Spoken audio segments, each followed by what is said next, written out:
Welcome, everybody, to the inaugural podcast of Anchors Away, hosted by myself, Nate Karsner, and of course, my father, Kevin Karsner, joining me alongside this journey as we get this podcast going forward. Dad, how are you doing today? Hey, doing great. Don't get to see you much anymore since we're living apart, but no, doing great and looking forward to baseball season and just talking sports with you. We've grown up so long, from Seattle, and now we're kind of going on this journey. And I've always enjoyed talking sports with you. And hey, what can I say? A dad always wants his son to talk sports with. So. For sure. I mean, I've always kind of been that one person too that no matter what sport or what season, like you're always at least paying attention, so I can talk to you as well.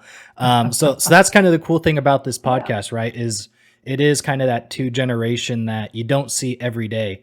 And at this point, we both have kind of gone through professional training for voiceover, audio production, podcast, things like that. So it's not like we're brand new to this. We do have a little bit experience, but of course, being brand new to this podcast. The big thing here with Anchors Away is it is going to focus on Seattle professional sports with kind of a twist as well. I was born up in Seattle. I know my dad was there for a long time, if not your whole life as well, or at least the Washington area.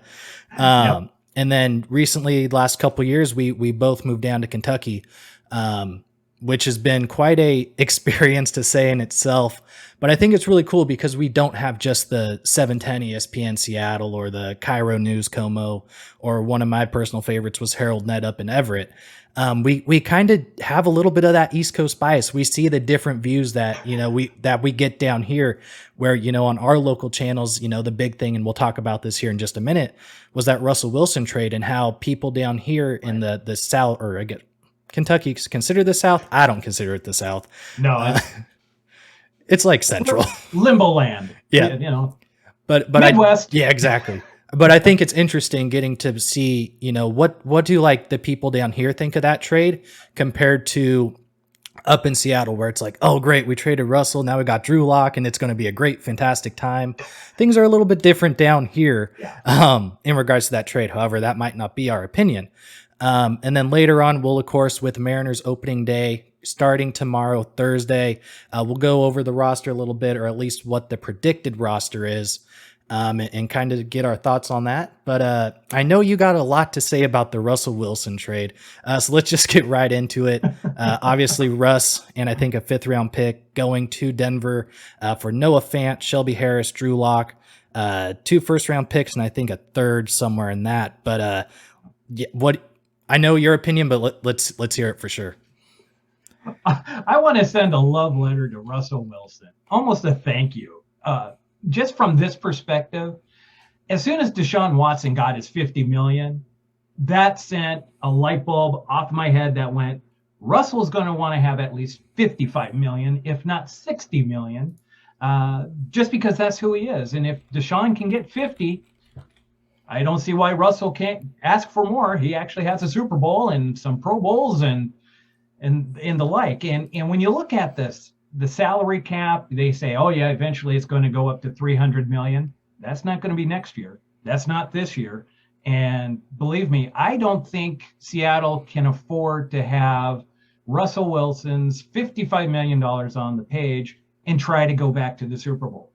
In fact, I don't think any team out there is going to be able to do that with these high-priced quarterbacks very much longer, because the other guys are going to want their share too. So I think, for Russell, he hasn't signed an extension, as far as I know. No, so not yet. He's only on a 1-year contract with Denver. And if he doesn't sign, if I'm in Denver, I'm getting a little nervous, especially if the season starts up, because that just tells me Russell is looking for somewhere else after this year in Denver. So they need to get on the ball and get him signed up to a long-term deal, or else I guarantee you Russell will not be in Denver after this season. Well, I mean, exactly. 1-year rental, and you don't know, like maybe Denver is not a good fit, and all of a sudden you've traded all these picks away to Seattle. A quality defensive tackle, quarterback prospect that may or may not turn into anything, but at least Noah Fant, if he's in that right system, could be a good player. So it could backfire completely on them. And then you got to look at it too, like the AFC West, basically Russell Wilson got there, and all of a sudden every other team is loading up. I mean, the Chargers, Khalil Mack, Joey Bosa, J.C. Jackson, Derwin James. The Raiders, Max Crosby is going to be coming off the end with Chandler Jones on the other side.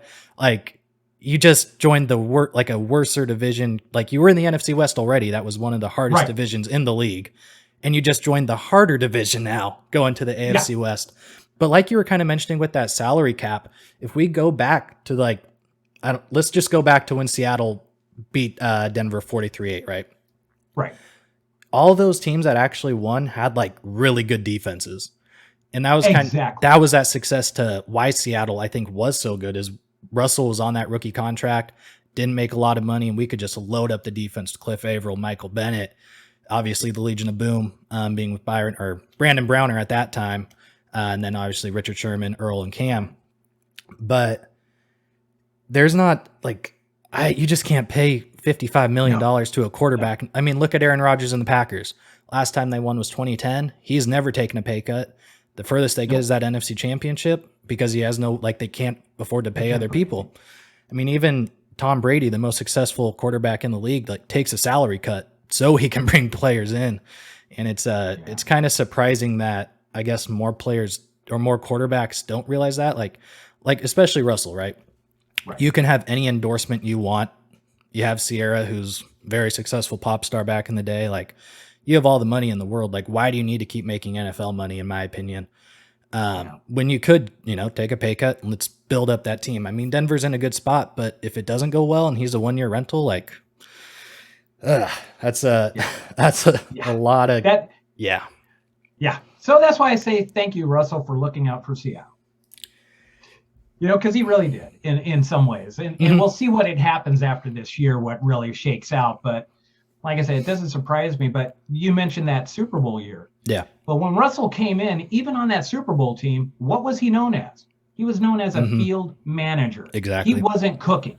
No. So, let Russ cook, great, for the regular season. But defense wins championships. And Seattle proved that wholeheartedly. Yep. We had a great run game. Even at that time, it was Marshawn Lynch. Yep, exactly. The offensive line wasn't that great at that time. So, when you look at it and you break it down, I think Seattle is going to go right back to that same blueprint.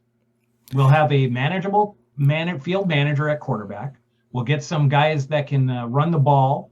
We got some guys downfield threats, kind of like what we had in the Super Bowl years. And our defense has got to get stacked up the middle.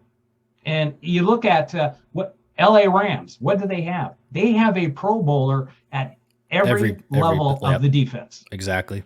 We need the same thing. They got Aaron Donald. Yep. Now they got Bobby Wagner in the middle. Yep. And they got Jalen Ramsey at the back. Yep. Come on.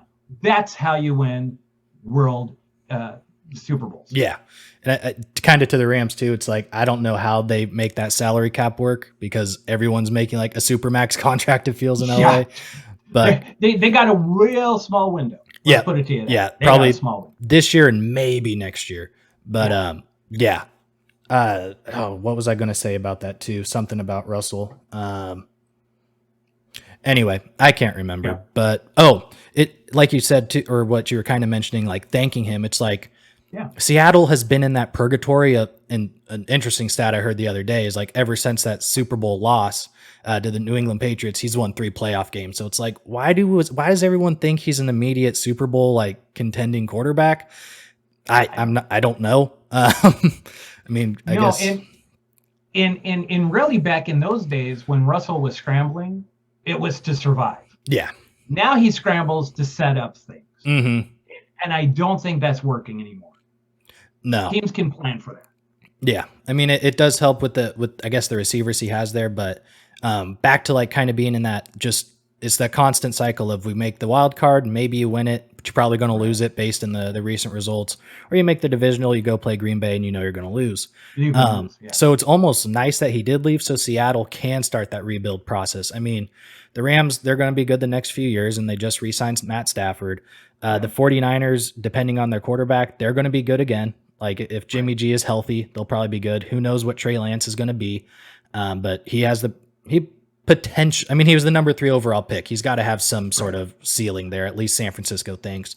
And then the Cardinals with Kyler Murray, and D-Hop's going to be back coming off that injury with Cliff Kingsbury just signing an extension. It's almost like the perfect time for Seattle to be like, Russell, it was a great couple years or a few years that we had with you, almost a decade, but we need to go into rebuild mode and just build up our capital, especially after the, all the picks we lost to that Jamal Adams trade. And then I think there was another one that we wasted a bunch on too, but yeah, it's actually kind of a benefit. It's going to be tough for Seattle. I mean, we're going back to like the 2009 year where we draft Aaron Curry and, and those just, just like rough few years, where we went to the Super Bowl in 05, sucked for a while. Pete comes in, Russell, now we're good again, but it's worth it in the long run, I think, for sure. Just getting rid of him now instead of just holding on, maybe he plays another 10 years with Seattle and we're just in that cycle of, hey, we made the playoffs, great, but we didn't do anything with it. Yeah, I'd much rather have us go back and reset up the defense because, yes, do you need to have a quarterback? Yes, I wholeheartedly agree. You do have to have a quarterback. That needs to be at least serviceable. Yeah. And that won't be causing you, tons of turnovers. Right. We've seen those quarterbacks here in Seattle too, unfortunately. Yeah. I think if we can go back to the defense, because if you look at the Rams, you look at San Francisco, even the Cardinals, what do they all have? Defense. So it's great defenses at that too. So, I mean, and it's, again, I will say this all the time. Offense will get you through the regular season, but it's the defense that wins championships. And we got to get one. We just didn't have it. And, kind of on the passing of the torch with Bobby Wagner going down to the Rams, I would have liked to have seen him go to the AFC personally. Yeah. But he isn't the Bobby Wagner of the Super Bowl years. Let's just put it to you that way. He's on the downside. A 5-year contract, good for him for picking up a 5-year deal. I don't know who would have done that, just in the back of my head. But he was our middle linebacker, and we always got torched in the middle. I'm not going to say it was his fault. I'm going to put a little blame on our past defensive coordinators for that. Yeah. But we need to get to a place where we don't have the middle of the field open all game long. And then by the fourth quarter, we go, oh, maybe we should have somebody block up the middle for a little bit. So I'm hoping that with Hurt now being on the DC side, I'm hoping that we get a different defense, a little more aggressive, and let's get Jamal Adams doing what Jamal Adams does. We'll change things. Yeah, for sure. I mean, you get Quandre doing that center field play, bring Jamal into the box, smaller than Cam, but he plays that same enforcer style. And I think the big thing with what Seattle's looking for, you said Bobby, it's obvious he's getting older. Still a really great player. There's like no hate on him at all. No. But we need speed, and I think that's what Seattle's going for. We've heard they're going to switch that 3-4. Really going with that 4 linebacker look. You're going to have Jordan Brooks in the middle along with their news linebacker from LA, the Chargers. Not sure how to say his first name, but Nwosu. Apparently a very fast linebacker who's going to be able to play with Brooks there. And of course, who knows what we do in the draft as well. We did have some draft capital. I'm sure we'll trade back out of 9 to pick up even more. Unless Evan Neal's there, and then we can talk about that in a later date. But we'll This draft kind of sets up for Schneider to drop down, but like you said, if Neal's sitting there at 9, I don't drop. No, especially with not re-signing Dwayne Brown. I mean, you got to protect even Drew Lock or Jacob Eason at this point. So they've got to protect somebody. Exactly. And like I said, we will, obviously the draft isn't until the 28th, and who knows what's going to happen at that point. There's going to be plenty of mock drafts coming out. And of course, once we get closer, we'll talk about that as well. But to kind of turn the tides here, let's start talking about the Mariners. And amen. The big news, Julio Rodriguez obviously did make the opening day roster, going to be playing center field. And with that said, I do have a trivia question for you regarding a former Mariners center fielder, Franklin Gutierrez. Oh, fly trap. Yeah, so a fun one. Seattle fan favorite there for a while, made some great plays in the outfield. So here's the one I was able to find today regarding Franklin Gutierrez.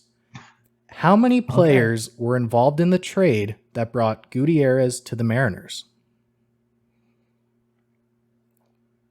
It was some ridiculous number.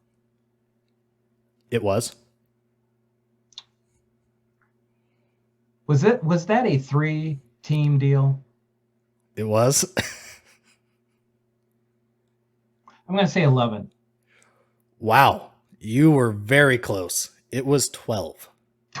So the Mariners sent Jeremy Reed, JJ Putz, and Sean Green to New York. Putz. Yeah, I didn't like that trade. Luis Valbuena went to Cleveland. Cleveland sent Gutierrez to Seattle. The New York Mets sent Endy Chavez and Aaron Hellman to Seattle. And then 4 minor leaguers that could not find the names of, so they obviously didn't turn into anything. So, but I thought that was kind of a fun question today. Yeah. Because, like we said, we have kind of that new center fielder coming in this year. Yes. But I would like to kind of talk about this opening day roster, at least the projected right now. There's some, I'm not a huge fan of some of the moves that, what's projected. But we'll talk about that. But let's just start with starting pitching, because we know what that starting 5 is going to be. Obviously, AL Cy Young winner from last year, Robbie Ray did get the nod for the opening day start. Logan Gilbert, Marco Gonzalez, Chris Flexen, and then a rookie, and I think the number 9 prospect in our farm system right now, Matt Brash. So obviously the big news is going to be Robbie Ray signing the Cy Young winner. Looking at that starting rotation, how do you feel about it going into the year? I love the Robbie Ray pickup, and he has done nothing to prove us wrong that he was the right man for this job. I mean, he has taken it over. I mean, when you come out of the very first day of spring training and you're throwing 95. Yeah. And he was serious about it. And it was like, no, I'm not ramping up. I'm ready to play. He's going to lead this team through that active. I mean, that's awesome. Yeah. Logan Gilbert, I think, is going to have a breakout season, especially with the secondary pitches. I mean, he finally, he had that taste last year of being the rookie. He he fell back on what he was known for, which was the power pitcher. And he found out that doesn't last long in the major leagues. Yeah, exactly. People start catching up to you. So good for him for going out. Good for the Mariners to really work with him and give him a plan this offseason to work on those secondary pitches. I think he's going to be devastating. Then you got Marco. Wow. Okay, we're going, what we got? Left, right now, right? Yep, correct. Marco is the bulldog. He's going to give you innings. I don't know about Marco. I'm hoping that he pulls himself out of this spring training. I know he's been winning, had a rough spring. But he hasn't. I don't know. There's just something. I'm hoping he turns the corner, and maybe Rob can give him some pointers there. Flexen, he was kind of the breakout Mariner for me last year. Yeah. Didn't know what we were going to get with him coming over from the Pacific Coast League there, but fantastic. I mean, he's another bulldogger. Just goes out, does his job, gives you a good 6 innings every time. Love it. And Brash. It's time for the homegrown guys finally to start paying dividends for the Mariners. And when you look at what we got behind him, I mean, heck, it could have been Brash or Kirby. They were neck and neck. And then what we got coming up the ranks, I think we're fine. I don't think we're going to be hurting at all for pitching this year. Even with Justice Sheffield, going to be the long relief man, obviously, but he can give you a spot start once in a while. And I think that the pressure's off of him. I think he was carrying a little bit of that, I have to be the ace. And I don't think he ever got his head totally straight. But to be honest, I think he'll be okay. The pressure's off. But I love our starting 5. I think it's probably the most solid 5. And I think they can go long into the season. Yeah, will there be a couple of hiccups along the way with maybe some injuries? Absolutely. But, hey, we got guys to fill in. And what a shout out to both Kirby and Brash. The Mariners before that, everybody was thinking the Mariners were going to pick up another pitcher somewhere. Yeah. And kudos to those guys for saying, no. There's nothing out there that's better than what you already have in the system. So kudos to those guys for showing up. Yeah. So I like it. Yeah, no, I mean, I definitely agree. Like you said, I mean, Robbie Ray came in and became a leader right away, day one of spring training, doing everything he did to like show up. I think the cool thing with Logan Gilbert, like you said, really working on those secondary pitches, is he did meet up with Jacob deGrom, arguably the greatest or the best pitcher in the league when he's healthy. Has one of the nastiest like off-speed pitches, with that slider. So I mean, getting Logan Gilbert to work with him this offseason, you would think it only pay dividends going forward in the year. In turn for Marco, like you said, it's been a rough spring, and I almost feel like if we could get him in that mindset of like Jamie Moyer, where you're just a location pitcher, like you don't need to overpower anybody. Make sure your sinker breaks, your circle change breaks. You have a four seam just to have it, but like just locate that pitch, because at least from what I've seen this spring, is like I think Tom Murphy's been his main catcher so far. He'll set up like low and away on that 2-strike count. We miss the pitch, it's up high, and it gets belted out of the park.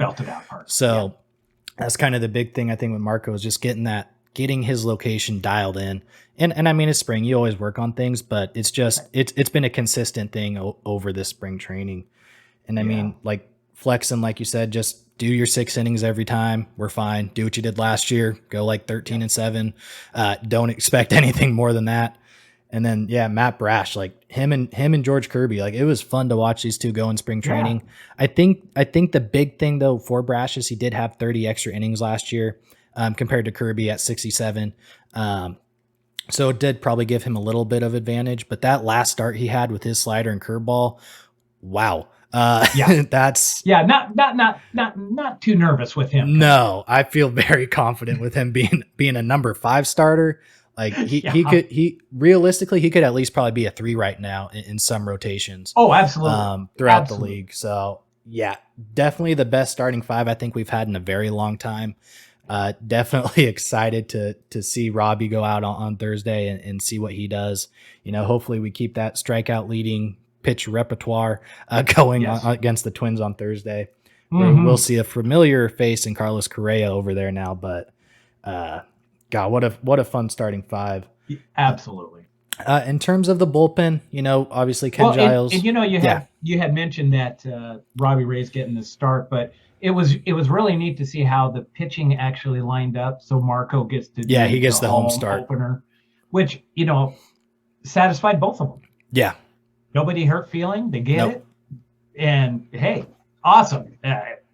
Marco is going to be over the moon for that game. Yeah, I think it's a sold out game, especially coming off that hype from that last homestand last year.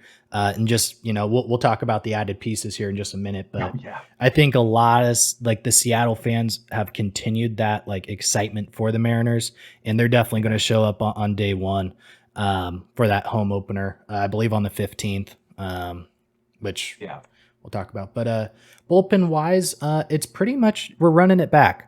We added Sergio Romo to the bullpen. Unfortunately, Ken Giles is going to be out for a little bit again. And then the big loss is going to be Casey Sadler with that shoulder injury. I know he had surgery on it. I don't think it was Tommy John. I think it was just shoulder issues, right? Shoulder, yeah. Okay. But I mean, like you said, Justice Sheffield probably going to be the long relief guy who, if we need that spot start, will jump in there. So we're looking at probably 2 lefties, 10 righties right now. But I mean, as long as the bullpen just does what they did last year, no issues at all. We're fine. Yeah. No, we're fine. Just do what you do. Yeah. I mean, the 1-2 of Drew Steckenrider and Paul Sewald, Paul Sewell, like if we can get to the 8th and 9th with those two, like I'm not worried. Yeah. I mean, we have as long as our starters can give us a good 6 innings, it's shut down. Mm-hmm. Yeah. We can play short games because we got the back end of the bullpen that'll shut down games. So, if the opposition hasn't scored runs by the 5th inning, too bad. Probably looking okay. Yeah. Probably doing all right. I think so. So this and Munoz. Yeah, he's coming back throwing 99, 98. Yeah. Yeah, he likes to do 101. Yeah.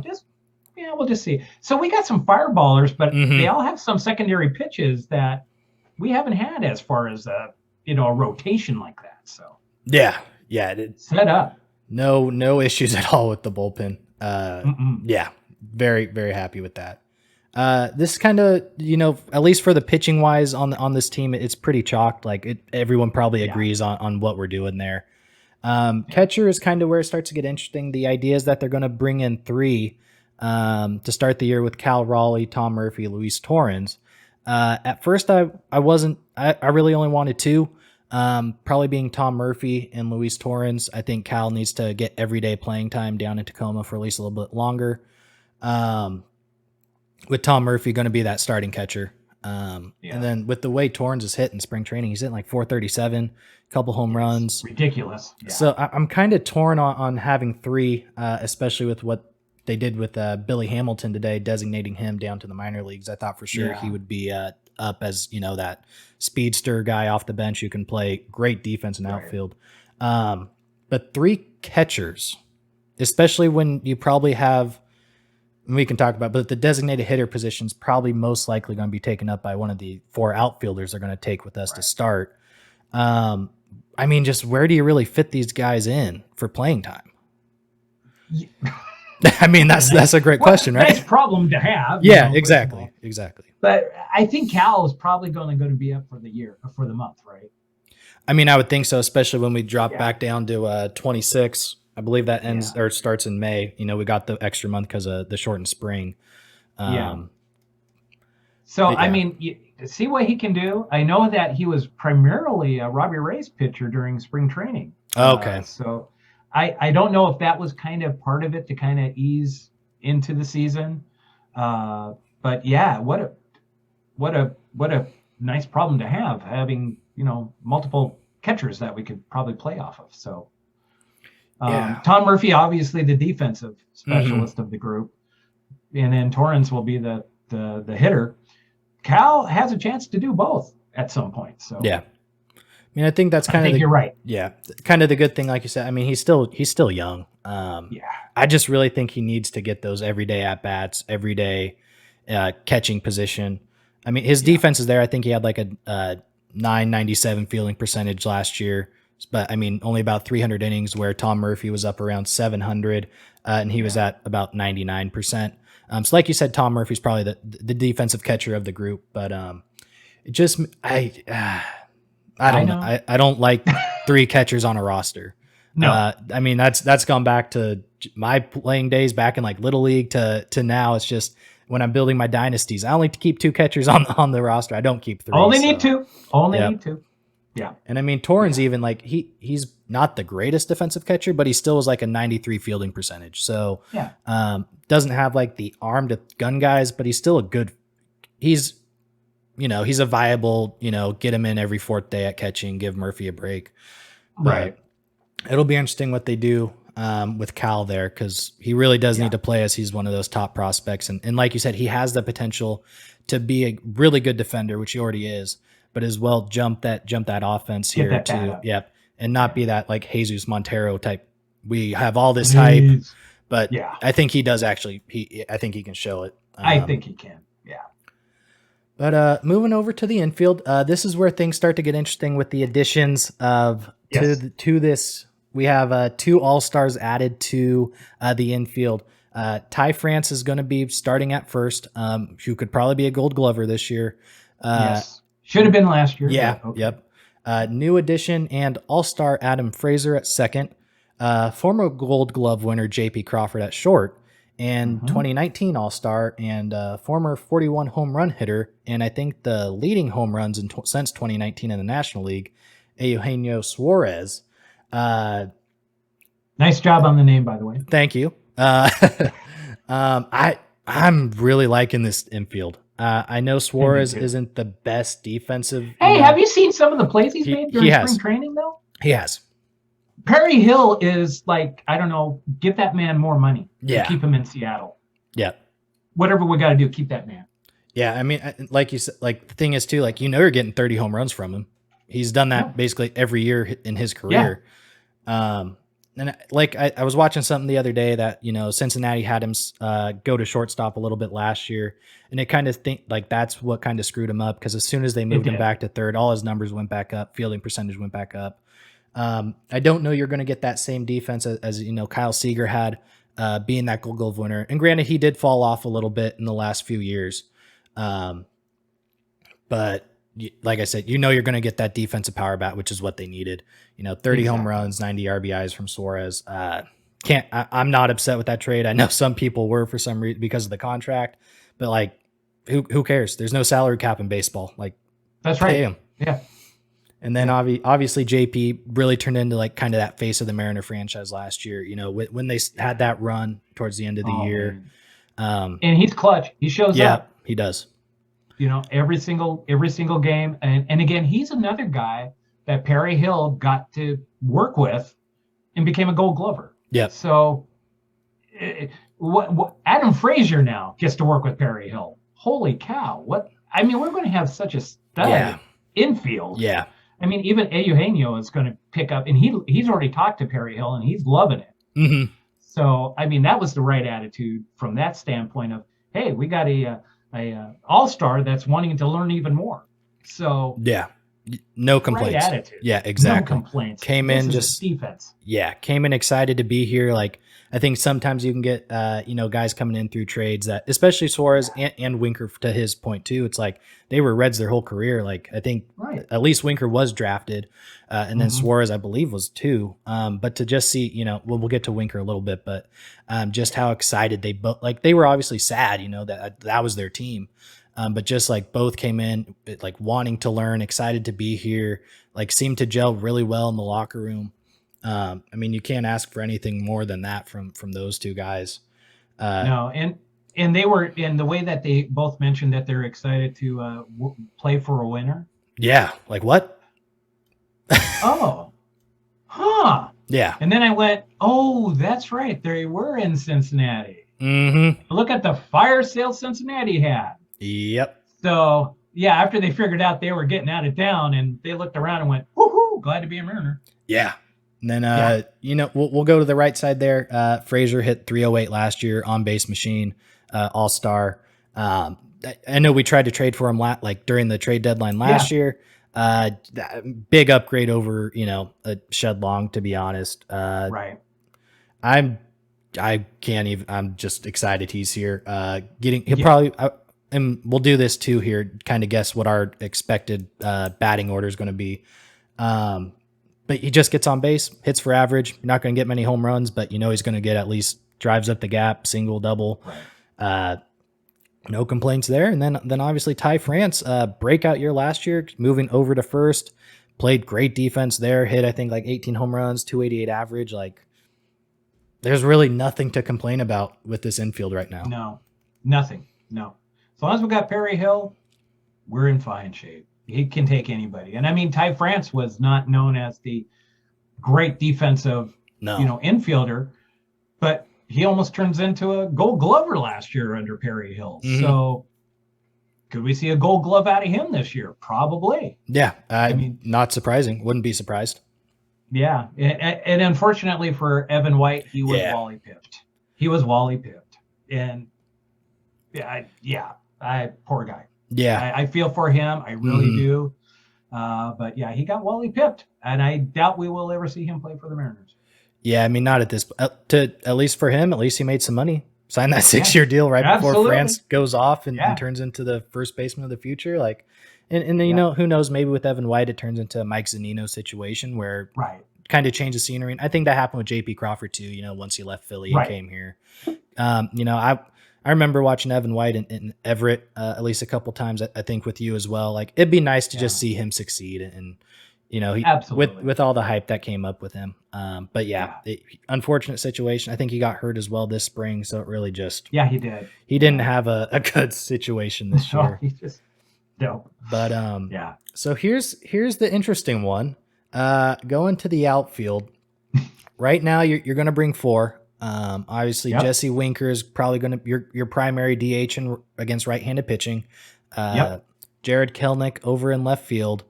Julio Rodriguez, who's the big star of spring, hit like 417, 3 home runs, multiple doubles, great plays out in the outfield. Everyone's excited to see him. My Julio autograph card just came in. The announcement that he made the big league roster. So great time for that to show up. No kidding. And then obviously Mitch Haniger, who had about 39 home runs, and he's on a $7.5 million deal out and right. Yeah, he can do okay over there. Yeah, like that. Perfect. Fine. Yeah. Cool. Yeah, okay, fine. But, you want to stick around? Yeah, we'll sign you. Okay. But here's the interesting thing. Right now, it's pretty chalked. Like, you know what you're getting with the outfield. Julio's played really good defense, at least in spring. Kelnick, at least he's fast. I think he still has some work to do, but I think moving over to left will give him some help there. Yes. Haniger, again, I think he's better defender than Kelnick, but he's not, he's not Ichiro in right field. Like, let's just be honest.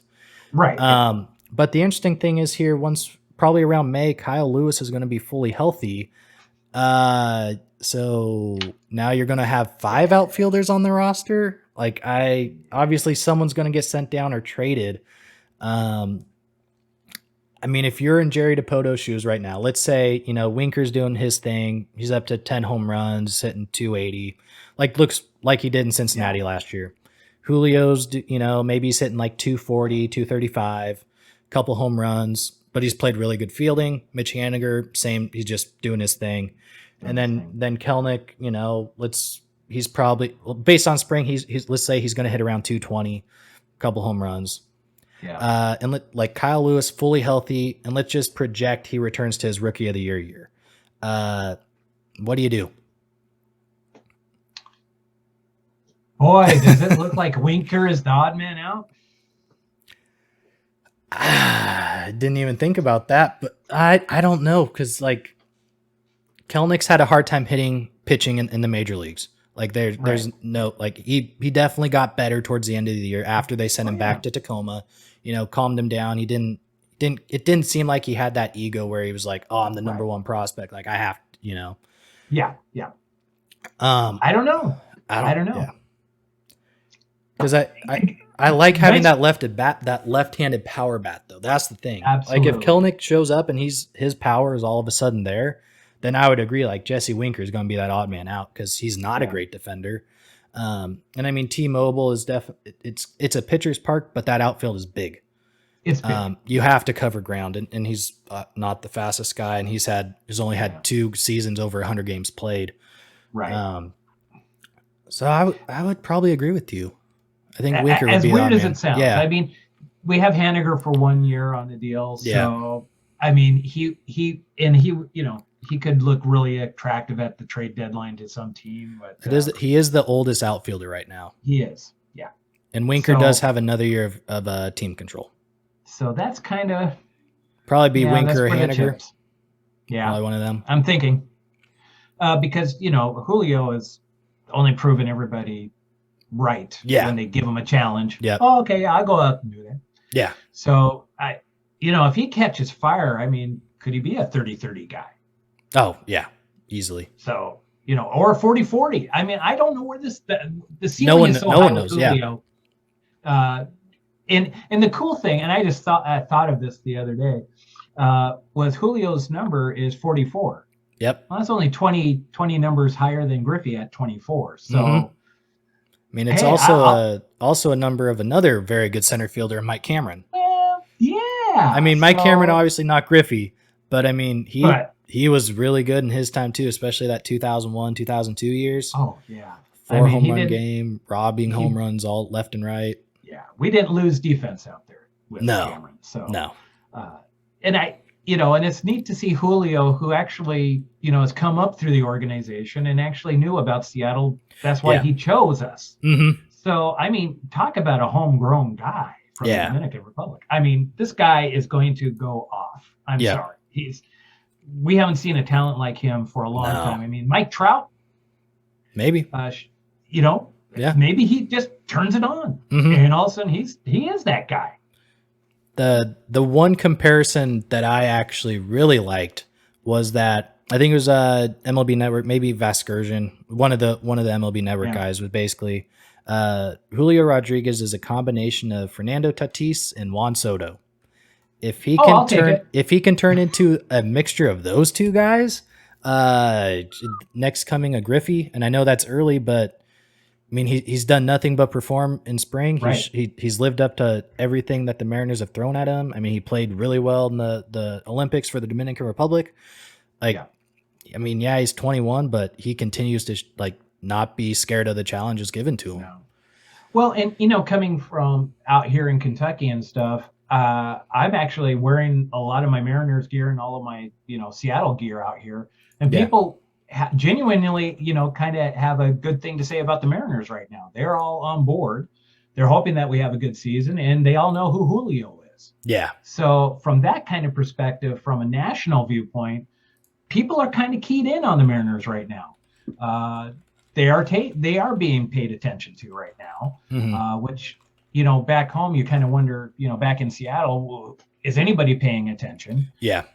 Right now, Seattle Mariners have gotten a buzz, and they're starting to get it from a national viewpoint now. I mean, when I have people actually talking to me and saying names of Mariners players to me, that tells me that they're not from Seattle. Yeah, exactly. Tells me that there's some excitement about that team.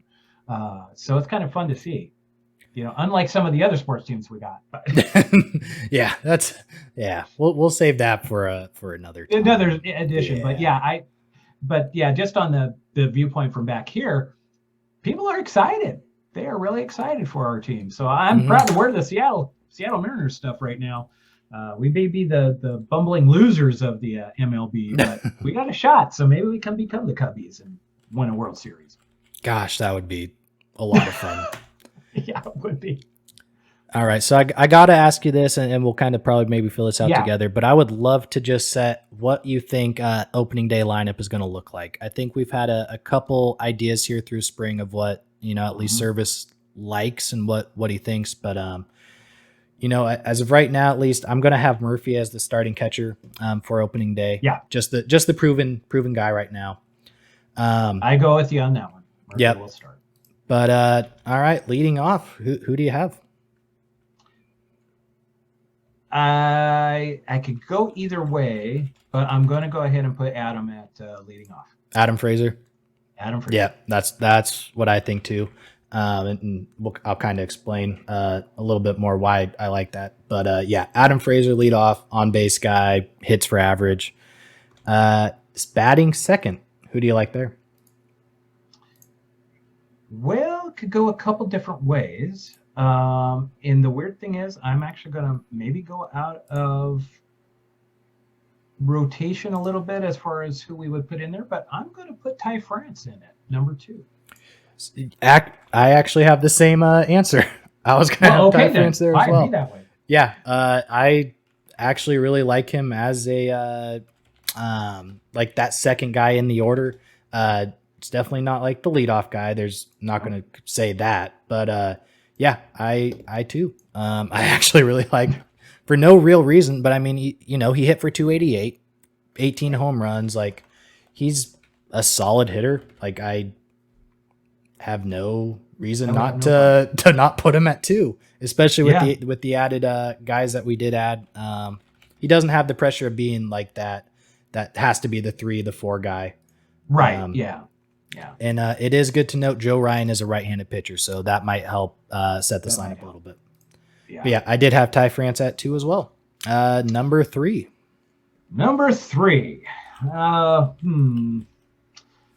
Now we're starting to get kind of crazy here. At 3, I'm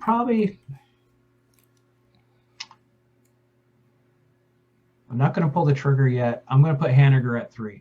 Haniger at 3, huh? Mm-hmm. Okay, so we were 2 for 2 so far. This is where I'm going to differ a little bit.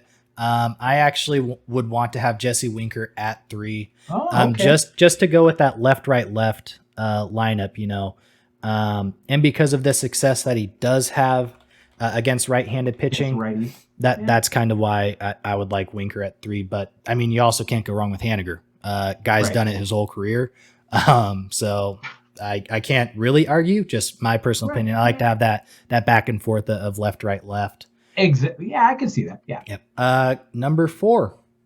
Who'd you put here? Julio. You're going to put Julio Rodriguez at 4?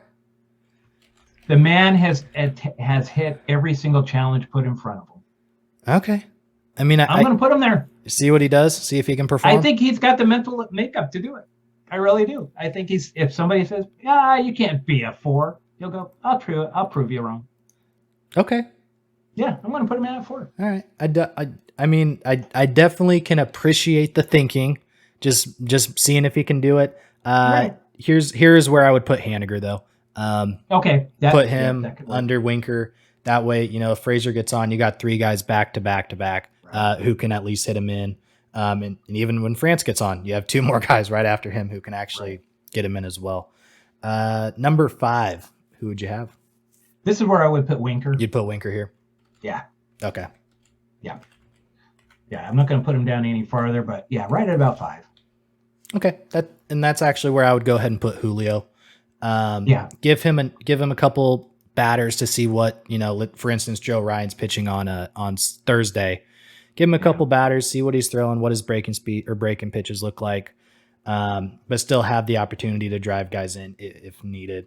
All right, number 6, we do have Suarez, Kelnick, Tom Murphy, and J.P. Crawford left. I'm going to put Eugenio in here. Okay. Yep, I agree with you. That's where I would have him as well, sitting at number 6. Yep. Yeah, I can't argue at all because I have the same spot. I mean, if you can get if you can get 30 home runs from your number 6 batter, you're doing okay. You're doing just fine. So here we'll go number 7. You got Kelnick, Crawford, and Tom Murphy. I'm going to put Kelnick here. Yep. Same thing. I think it's not too far down, but it keeps them out of. And then if you get some movement up in the front there, getting some stuff, he might be able to piggyback off of that in the 7 hole. Yep.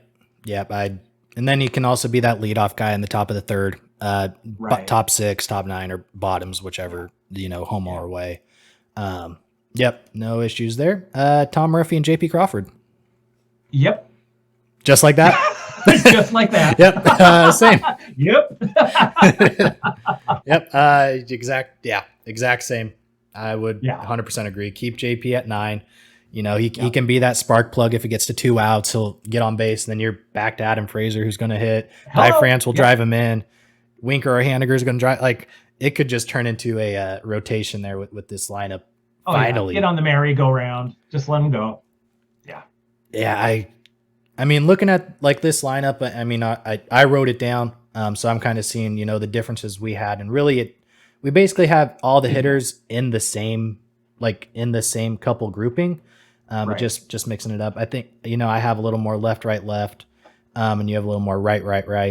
But I think nobody would argue either lineup. It's not like we put Jesse Winker at leadoff, Suarez at not like it's Suarez is your number 3. Yeah. Like there's, I don't think anyone would have issues with that. And obviously it's fun to look at this lineup. I mean, you got guys that hit for average, guys that hit for power.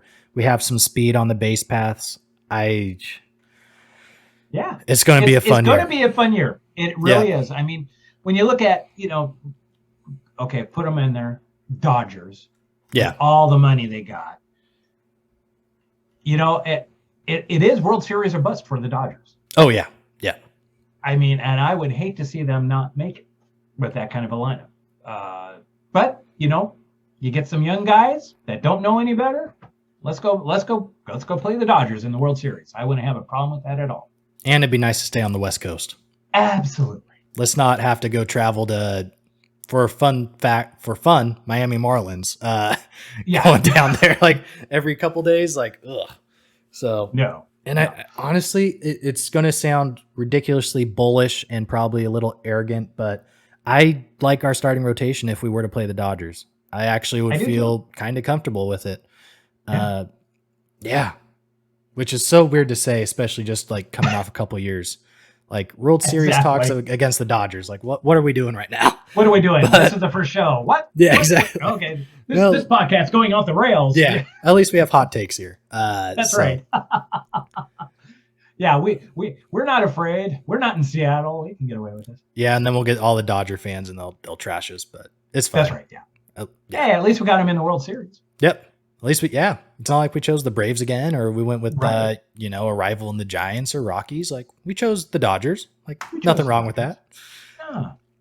But with that said, I mean, that's kind of all I got for this episode. The next one, opening day will have happened, so we'll be able to talk about how the game actually went, what we liked, what we didn't like. But to wrap up, do you got anything you wanna say before we close the episode? I just want to say thanks for finally getting this thing started. I know we've talked about doing a podcast for so long, and just the opportunity to get this maiden voyage started. Mm-hmm. Boy, does that sound like Dave Niehaus? Welcome to the maiden voyage of the Seattle Mariners. Yeah. Which I remember that game. It was Danny Kaye threw out the first pitch to 50 people, and it was great. But I grew up in Seattle that had no major sports teams. Yeah. Back in the day. Kind of like what Louisville is today. I mean, we had our minor league sports, but we didn't have anything. I mean, we had the Sonics. That was it. And not until 74, we got the Sounders. And they weren't even the professional team. Yeah. It was the North American Soccer League. And, hey, but the Kingdom would sell out for soccer. Mm-hmm. That's how starved up in Seattle they were. So then when we got, Mariners, Seahawks, we were looking good. So, but yeah, it's just exciting to finally be able to talk Mariners baseball and actually have some hope after 20 years. We had 2001 and that was our swan song. And I'm excited. I really think that Scott Service and Jerry DiPoto have put together a fantastic run. I will say Jerry DiPoto has been very transparent as a general manager of his plan. He's stuck to the plan, and God bless him. It seems to be he's finally got it to where, they said 5-year plan. Yep. Here we are. Make it happen. Yeah. So, and Scott Service has done a fantastic job. Coming up second last year in the Coach of the Year. I think Manager of the Year is if they do get to the playoffs. If he is not Manager of the Year, I would be like, okay, there's something wrong with the MLB. Yeah. So I think there's just excitement, and it's exciting to see from other teams around here and other people, and just getting to go to games here, in Cleveland, or, Minnesota, Kansas City, those types of places to see the Mariners. And you see those fans, they're everywhere. And I bet you're going to see a lot more coming up. So, I'm just excited for this opportunity. Besides that, I get to hang out with you, a couple times throughout the week, and just talking sports is awesome. So, yeah, I mean, I don't think there's a better way to wrap that up. I mean, like you said, it was the first episode. It went by super fast. It was a lot of fun. And I can't believe that we went through an hour. Yeah, I really can't. I can't either. But yeah, obviously thank you for being here and doing this with me as well. Like, it'll be nice. I mean, especially just with whatever happens. But I'm looking forward to continuing this and just seeing where this thing goes. And obviously we'll be having a lot of talk here coming up soon with the MLB first month, NFL draft coming up. Obviously the Kraken will not be in the playoffs, but kind of seeing what they might do. Sounders with CONCACAF and they got that. Be interesting to see how they do against New York. Come on, let's do it. Yeah, plenty of teams to continue to talk about and cover, and we'll continue to be here and talk about it. So everybody, thank you for watching. We really appreciate it. You can find us on Spotify, Apple Podcasts, YouTube, kind of all your major social platforms. All of our handles are in our video. If you're listening, they'll be in the description, so go ahead and check those out. But that's going to wrap it up for episode 1 of Anchors Away, and we'll be back later on this week. Absolutely. It sounds like fun, and hey, nothing like opening day.